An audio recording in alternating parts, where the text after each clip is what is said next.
આપણી સંકલ્પ ન્યૂઝ ચેનલને સબસ્ક્રાઇબ અને લાઇક કરો, બેલ આઇકન દબાવો જેથી આવનાર ન્યૂઝ અપડેટ્સની નોટિફિકેશન આપના મોબાઈલ પર સૌથી પહેલા પહોંચે. Like, subscribe and share the video. નમસ્કાર દર્શક મિત્રો, હું છું પૂજા ટંડેલ. સંકલ્પ ન્યૂઝમાં આપનું સ્વાગત છે. સમાચારની શરૂઆત કરતા પહેલા એક નજર આજના મુખ્ય સમાચાર પર. કપરાડાના કુમઘાટ ઉપર કન્ટેનર અને ટેમ્પો વચ્ચે અકસ્માત સર્જાતા કન્ટેનરમાં આગ ભભૂકી ઉઠી. કન્ટેનરમાં ભરેલ કોલ્ડ ડ્રિંક્સ અને ટેમ્પામાંથી બટાકા રોડ ઉપર ફેંકાયા. બંને ચાલકોનો બચાવ. કપરાડાના કુમઘાટ પર અકસ્માતોની વણઝાડ ચાલુ રહી છે ત્યારે ફરી કન્ટેનર અને ટેમ્પો વચ્ચે અકસ્માત સર્જાયો હતો. અકસ્માત બાદ કન્ટેનરમાં અચાનક આગ લાગતા દોડધામ મચી જવા પામી હતી. ઘટનામાં કન્ટેનરમાં ભરેલ કોલ્ડ ડ્રિંક્સની બોટલો રોડ ઉપર ફેંકાઈ હતી અને ટેમ્પામાં ભરેલા બટાકા પણ બહાર ફેંકાઈ ગયા હતા. ઘટનાને પગલે લાંબા સમય સુધી હાઈવે પર વાહન વ્યવહારને અસર પહોંચી હતી. જોકે સદનસીબે અકસ્માતમાં બંને વાહન ચાલકોના બચાવ થયા હતા. ફાયર ટીમ આવી પહોંચી કામગીરી હાથ ધરી અને ક્રેનની મદદે અકસ્માતગ્રસ્ત વાહનોને સાઈડ કરવાની તજવીજ હાથ ધરવામાં આવી હતી.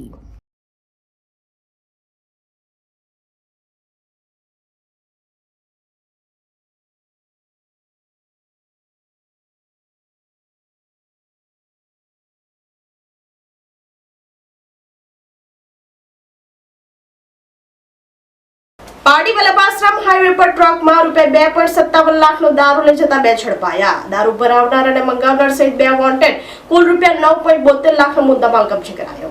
પારડી વલ્લભાશ્રમ સામે હાઈવે પર ટ્રકમાં દારૂનો જથ્થો ભરીને જતા બે ઇસમોને પોલીસે ઝડપી પાડ્યા હતા.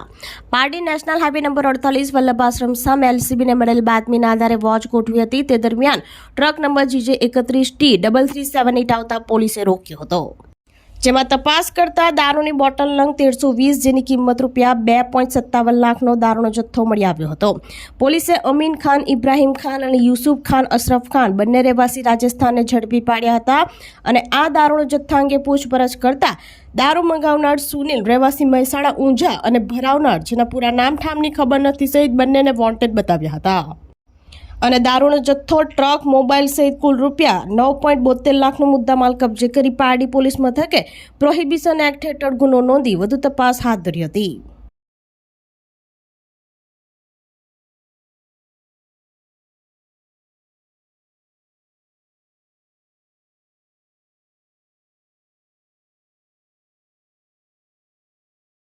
સેલવાસના નરોલીની એકમની કામદારોએ હિસાબ મુદ્દે વિરોધ પ્રદર્શન કર્યું.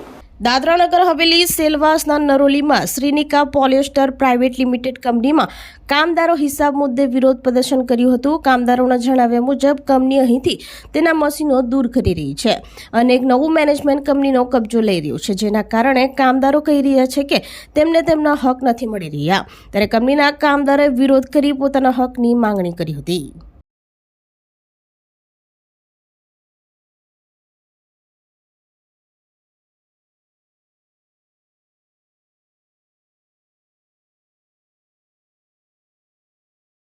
ઉમરગામના સંજાણ ખાતે 9 દિવસીય શ્રી રામ કથાનો પ્રારંભ સાથે કળશ યાત્રા નીકળી. ઉમરગામ તાલુકાના સંજાણ ખાતે શ્રી રામ કથાનું આયોજન કરવામાં આવ્યું છે. 9 દિવસ ચાલનારી આ કથામાં શ્રી નિર્વિઘ્ન સ્વરૂપજી મહારાજ કથાનું રસપાન કરાવશે. શ્રી જયંબે નવયુવક મંડળ અને શ્રી જયંબે મહિલા મંડળ દ્વારા સમગ્ર કથાનું આયોજન કરવામાં આવ્યું છે. આજે કળશ યાત્રામાં મોટી સંખ્યામાં ભાવિકો જોડાયા હતા. 9 દિવસ ચાલનારી આ કથામાં શિવ પાર્વતી સંવાદ સહિત રામ જન્મ, નારદ મોહ પ્રસંગ સહિત રામ ભરત મિલાપ જેવા પ્રસંગો ભક્તિના સાગરને વધુ રસપ્રદ બનાવશે. સંજાણ રામ મંદિર ખાતે યોજાનારી શ્રી રામ કથામાં મોટી સંખ્યામાં ભક્તોનું ઘોડાપૂર જોવા મળ્યું છે. તાળામાળ તૈયારીઓ સાથે એક ભાઈચારાનું ઉદાહરણ પણ અહીં જોવા મળ્યું છે. મોટી સંખ્યામાં ભાવિકો આ શ્રી રામ કથામાં આવશે તે માટે તમામ તૈયારીઓ કરવામાં આવી છે.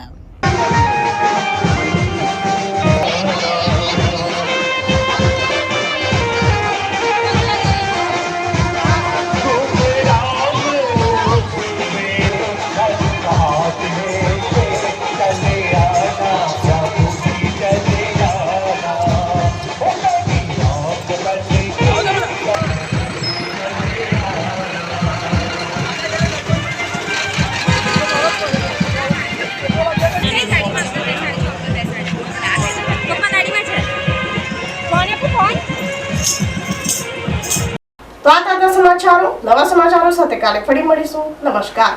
આપણી સંકલ્પ ન્યૂઝ ચેનલને સબસ્ક્રાઇબ અને લાઇક કરો, બેલ આઇકન દબાવો જેથી આવનાર ન્યૂઝ અપડેટ્સની નોટિફિકેશન આપના મોબાઈલ પર સૌથી પહેલા પહોંચે. Like, subscribe and share the video.